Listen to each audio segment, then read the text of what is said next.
Chapter 12. Alice's Evidence. "Here," cried Alice, quite forgetting in the flurry of the moment how large she had grown in the last few minutes, and she jumped up in such a hurry that she tipped over the jury box with the edge of her skirt, upsetting all the jurymen onto the heads of the crowd below, and there they lay sprawling about, reminding her very much of a globe of goldfish she had accidentally upset the week before. "Oh, I beg your pardon," she exclaimed in a tone of great dismay, and began picking them up again as quickly as she could, for the accident of the goldfish kept running in her head, and she had a vague sort of idea that they must be collected at once and put back into the jury box, or they would die.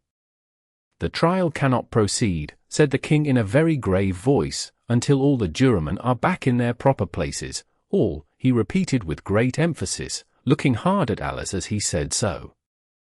Alice looked at the jury box, and saw that, in her haste, she had put the lizard in head downwards, and the poor little thing was waving its tail about in a melancholy way, being quite unable to move. She soon got it out again, and put it right. "Not that it signifies much," she said to herself. "I should think it would be quite as much use in the trial one way up as the other." As soon as the jury had a little recovered from the shock of being upset, and their slates and pencils had been found and handed back to them, they set to work very diligently to write out a history of the accident, all except the lizard, who seemed too much overcome to do anything but sit with its mouth open, gazing up into the roof of the court. "What do you know about this business?" the king said to Alice. "Nothing," said Alice.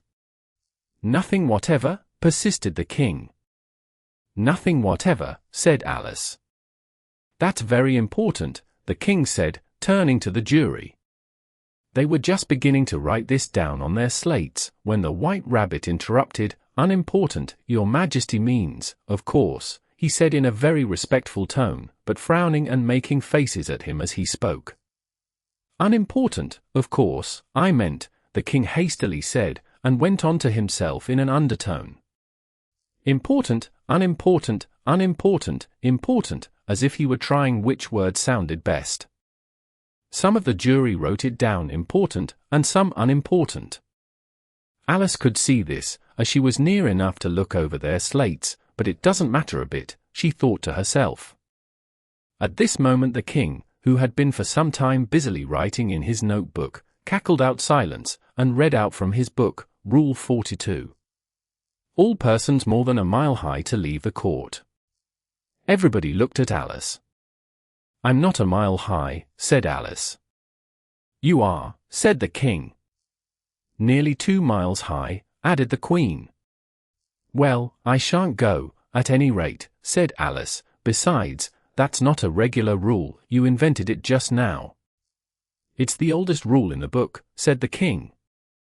"Then it ought to be number 1, said Alice. The king turned pale, and shut his notebook hastily. "Consider your verdict," he said to the jury, in a low, trembling voice. "There's more evidence to come yet, please your majesty," said the White Rabbit, jumping up in a great hurry. "This paper has just been picked up." "What's in it?" said the queen. "I haven't opened it yet," said the White Rabbit, "but it seems to be a letter, written by the prisoner to somebody." "It must have been that," said the king, "unless it was written to nobody, which isn't usual, you know." "Who is it directed to?" said one of the jurymen. "It isn't directed at all," said the White Rabbit. "In fact, there's nothing written on the outside." He unfolded the paper as he spoke, and added, "It isn't a letter, after all, it's a set of verses." "Are they in the prisoner's handwriting?" asked another of the jurymen. "No, they're not," said the White Rabbit, "and that's the queerest thing about it." The jury all looked puzzled. "He must have imitated somebody else's hand," said the king. The jury all brightened up again. "Please your majesty," said the knave, "I didn't write it, and they can't prove I did, there's no name signed at the end." "If you didn't sign it," said the king, "that only makes the matter worse. You must have meant some mischief, or else you'd have signed your name like an honest man." There was a general clapping of hands at this. It was the first really clever thing the king had said that day. "That proves his guilt," said the queen.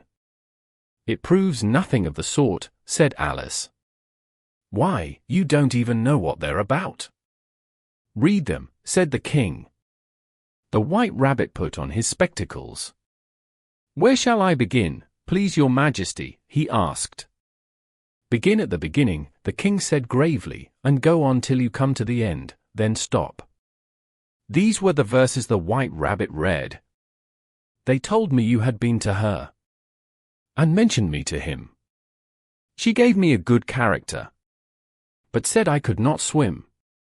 He sent them word I had not gone. We know it to be true. If she should push the matter on, what would become of you? I gave her 1, they gave him 2. You gave us 3 or more. They all returned from him to you, though they were mine before. If I or she should chance to be involved in this affair, he trusts to you to set them free, exactly as we were. My notion was that you had been, before she had this fit, an obstacle that came between him and ourselves and it. Don't let him know she liked them best, for this must ever be a secret, kept from all the rest, between yourself and me. That's the most important piece of evidence we've heard yet," said the king, rubbing his hands, "so now let the jury."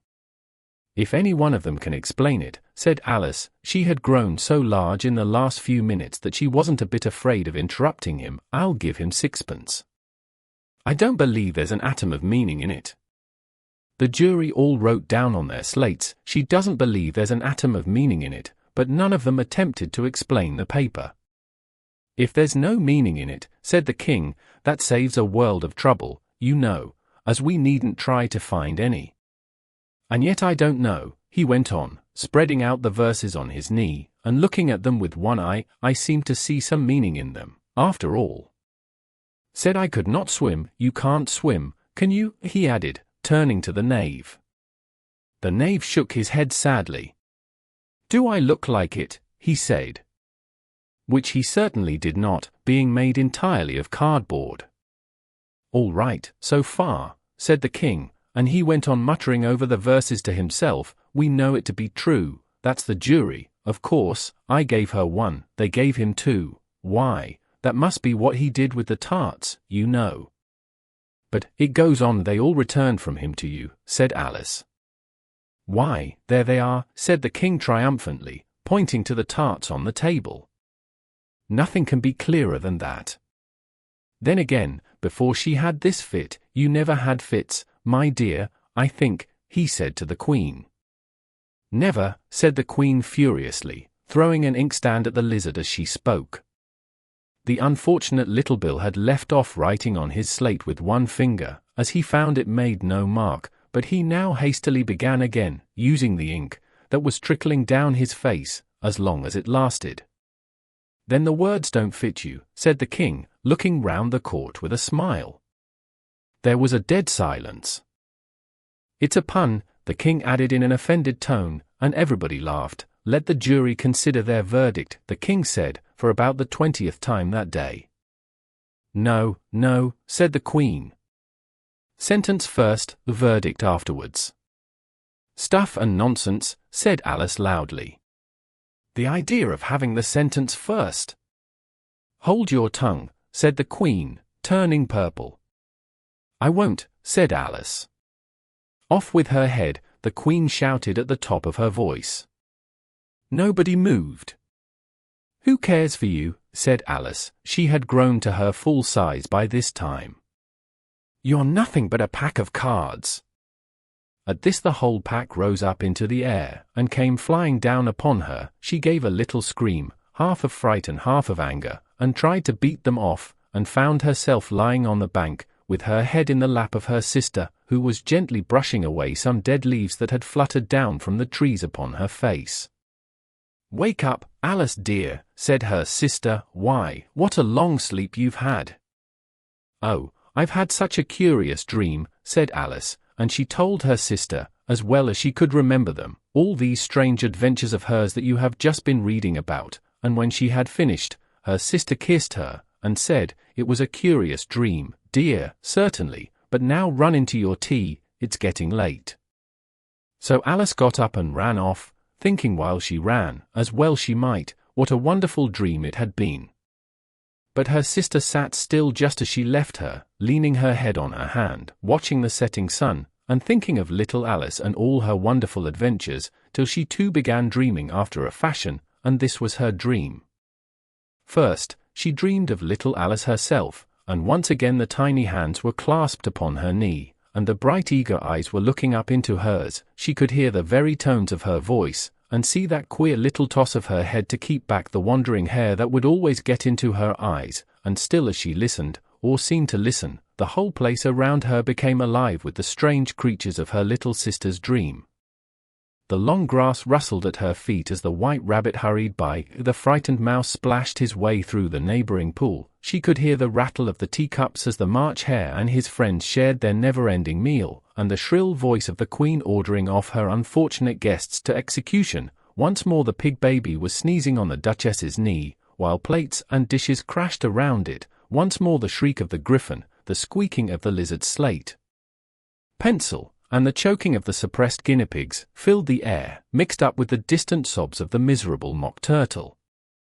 So she sat on, with closed eyes, and half believed herself in Wonderland, though she knew she had but to open them again, and all would change to dull reality. The grass would be only rustling in the wind, and the pool rippling to the waving of the reeds, the rattling teacups would change to tinkling sheep bells, and the Queen's shrill cries to the voice of the shepherd boy, and the sneeze of the baby, the shriek of the griffin, and all the other queer noises, would change, she knew, to the confused clamor of the busy farmyard, while the lowing of the cattle in the distance would take the place of the mock turtle's heavy sobs. Lastly, she pictured to herself how this same little sister of hers would, in the after-time, be herself a grown woman, and how she would keep, through all her riper years, the simple and loving heart of her childhood, and how she would gather about her other little children, and make their eyes bright and eager with many a strange tale, perhaps even with the dream of Wonderland of long ago, and how she would feel with all their simple sorrows, and find a pleasure in all their simple joys, remembering her own child life, and the happy summer days. The end.